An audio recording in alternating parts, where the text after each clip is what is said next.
We're in the month of understanding, month of July. The colour is gold, which we've been using for our backdrop slides for the prayer for protection and the three truths. So what is it? The dictionary reveals that the words wisdom, understanding and knowledge and intelligence are closely related. And spiritual teachers from the ancients of days have told us that there are two ways of getting this understanding. The main one, which I think most of us are aware of, is going our own way and trial and error and suffering the consequences. That sure helps with our understanding. The other way, we can go within our body temple and listen for the wisdom of spirit, sometimes called the still small voice. And it's not just that.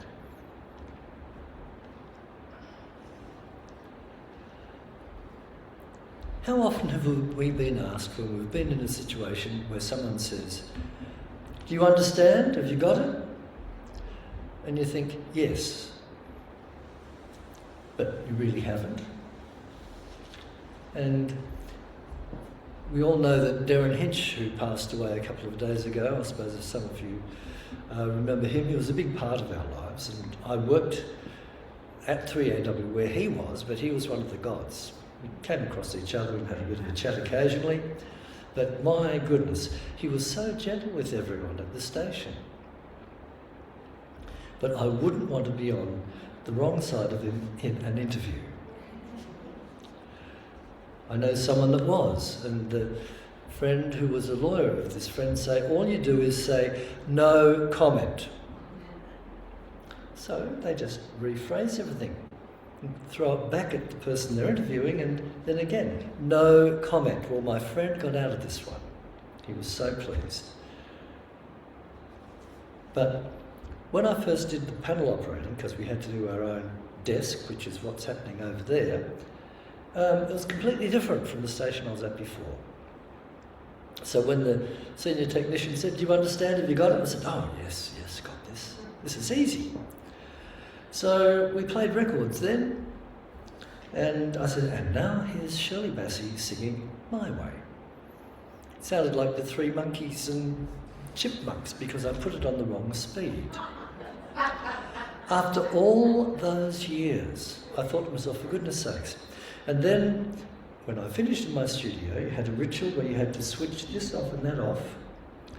I had my hand on this switch, and something inside me, that still small voice, made me pause. And if I'd have switched that switch, I would have switched the station off air. And that would have been the end of me. It's terrible. We've got guidebooks that can help us. Millions of them. Many millions, many hundreds.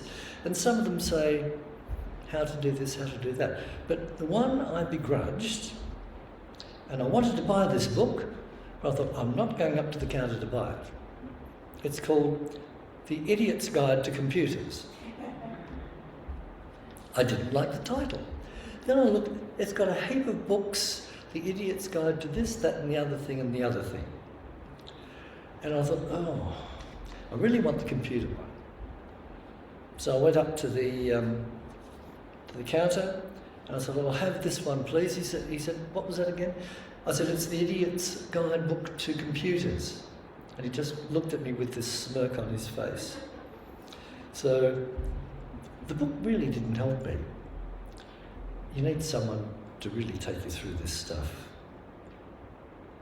And then understanding can come at any time, the most inconvenient times.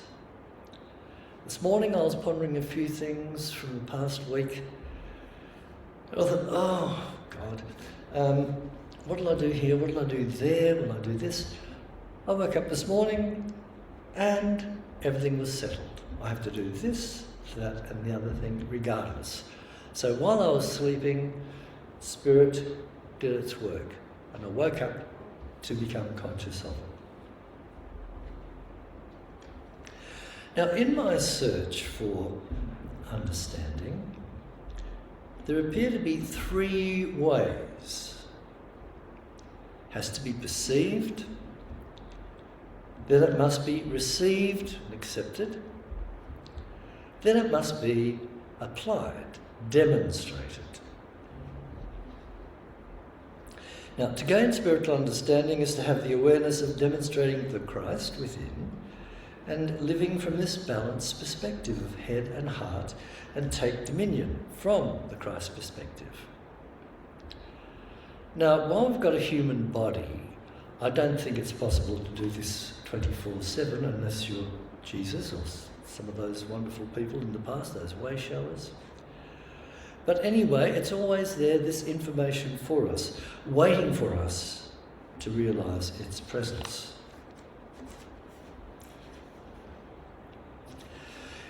Apparently intellectual understanding comes first in our soul development, then a deeper understanding of the principles follow. Talking about Jesus, Jesus gained his intellectual understanding, baptism by water, from John the Baptist.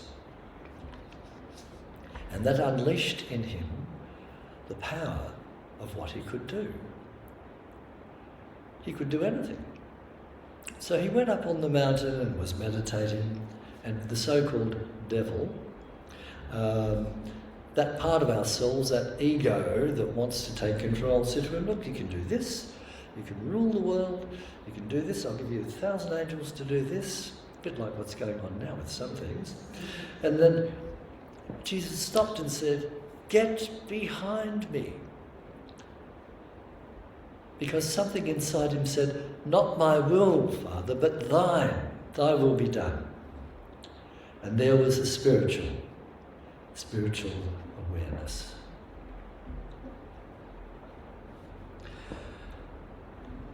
Principles here refer to universal spiritual law. We learn to use our intellect according to the law. Just before he started his entry into Jerusalem, Jesus came in on a donkey. The donkey is an animal, but it symbolised the intellect over the ego. Jesus had control over his animal nature, his ego, not the other way around. And we know we need an ego to survive in this place. This world, if we didn't, would get offended by everything. So it's a big one, and I'm so grateful for the Unity metaphysical approach to this. Those Bible stories I had to sit through in Sunday school, they really did mean something to me later in life. Most of us have had a glimpse of this inner knowing, this inner tuition.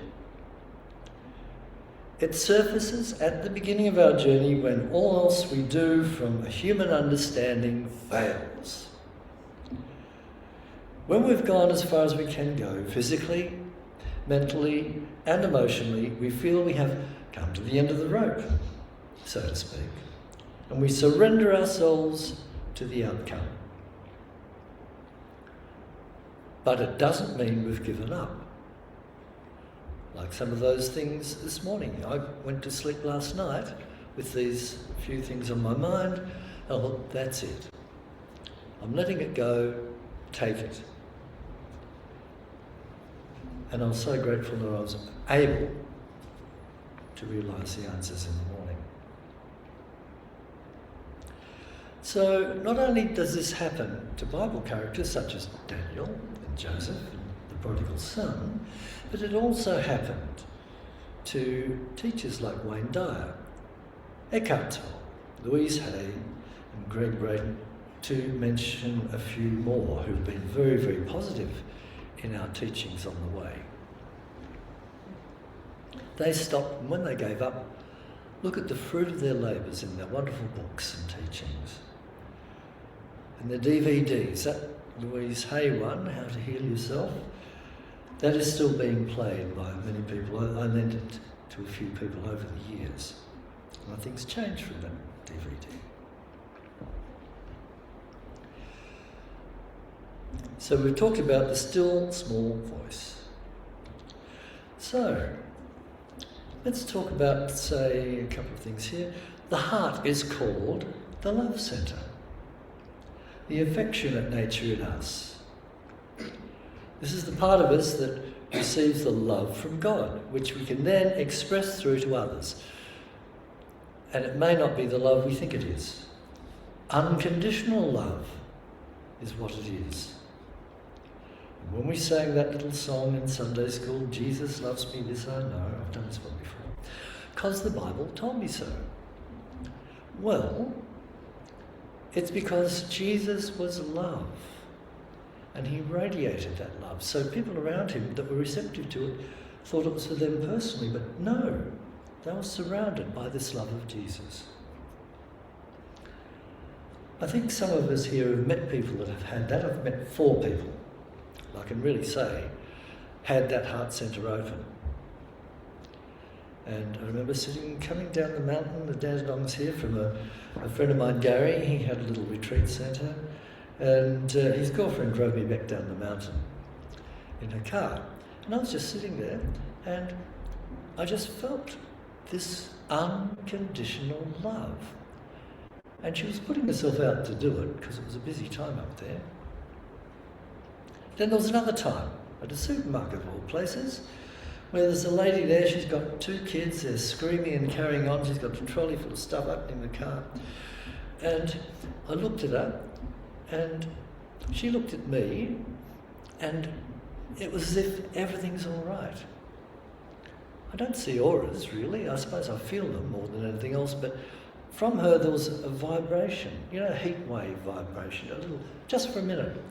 And I felt her love for what she was doing for her children.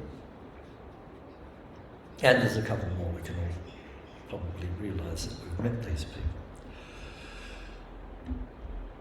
The intellect, we talked about before, is called the masculine, representing thinking and reasoning. The heart is the feminine, our feeling. Love and nurturing nature, which both come together with what we call the mystical marriage. Matthew 6:22 we read, "The light of the body is the eye, and therefore if thine eye shall be single, thy whole body shall be full of light." And it's interesting, this month the disciple is Thomas, and the centre in the body is that area which is called the third eye. It's got other names. So they've combined the intellect, the masculine and the feminine. 500 years before the birth of Jesus, Lao Tzu in the Tao Te Ching writes, "Thine eye shall be single." When male and female combine, all things achieve harmony. So those two things combining make understanding. In Unity New Thought teachings, these stories and characters in the Bible, symbolically or metaphysically, not literally, are used to describe the evolution of the consciousness of Adam, man of dust, to Jesus, man of Christ. And as we get older, we realise, yes, everything on the earth has its time. It's used by date. I don't think we realise this till we get to about 70-ish. Then there's a whole new understanding that we are a body. It's from the earth. As we know, the bones are from the mountains, the rocks. Our flesh is the vegetation, and our blood is the water. And I like to thank the elements, fire, air, earth and water. And they have the most wonderful symbolism. 4 archangels, Archangel Michael, Gabriel, Uriel and someone else. We should know that. And they're symbols. And sometimes in the morning you look out and think, yes, I'm breathing, I'm standing on firm ground, the sun is shining, I've got the warmth, and I've got all the elements. That's nice to think of them. But our body is the same. And as we get older, we also get time to think. of the next step. And that can be quite challenging. As I said, we don't think of it when we're young. Now, the idea of the Christ nature, the consciousness had been given birth in Jesus, nurtured by Mary and Joseph. A symbolic balance of head and heart, the intellect and the intuition. The Annunciation, the idea, took form in good soil. Next, we hear that Jesus is at the temple, where about the age of 12, he slipped away from his parents and went to discuss the holy books with the rabbis and priests in the temple, much to the discern, of course, of his parents. The adolescent idea is now progressing and expanding. Then, at the age of 30, the seed, sown in good soil, evolves in full bloom as he declares, "The Father and I are one." Father and Son, the Father-Mother mind is the living principle, the great unlimited. The Son is the living Word.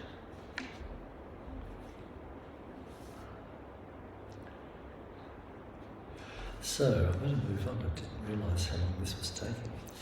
So, okay. The interesting part to me may be that we may not seem to be hard, solid flesh and blood. We are really spirit, heart and mind expressing the divine.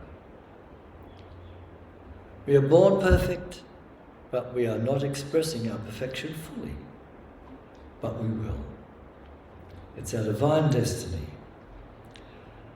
Life here is about learning to express more and more of that divine potential in us. So in the hustle and bustle of our daily life, and the ups and downs, the highs and lows, if we are to be, as many of the world are, we've got to be interested in our spiritual birthright. You don't have to be anything, but we unfold to the point where we realise it's in our best interest to do that.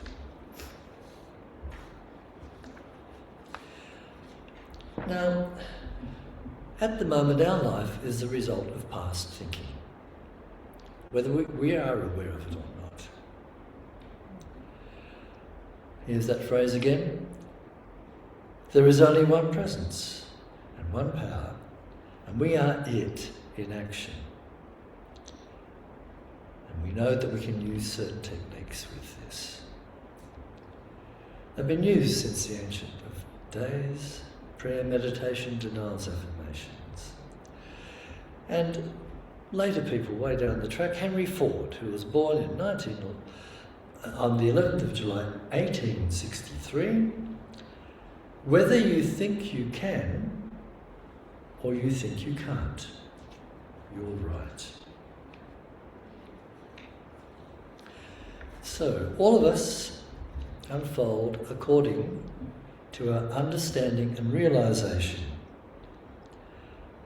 And whether this understanding is small or large, we must measure up to it and demonstrate it. Demonstrate that which has been so freely given to us.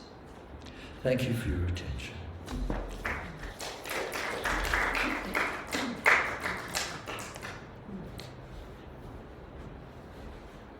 Thank you so much, Reverend Bill, for your wonderful insights as usual.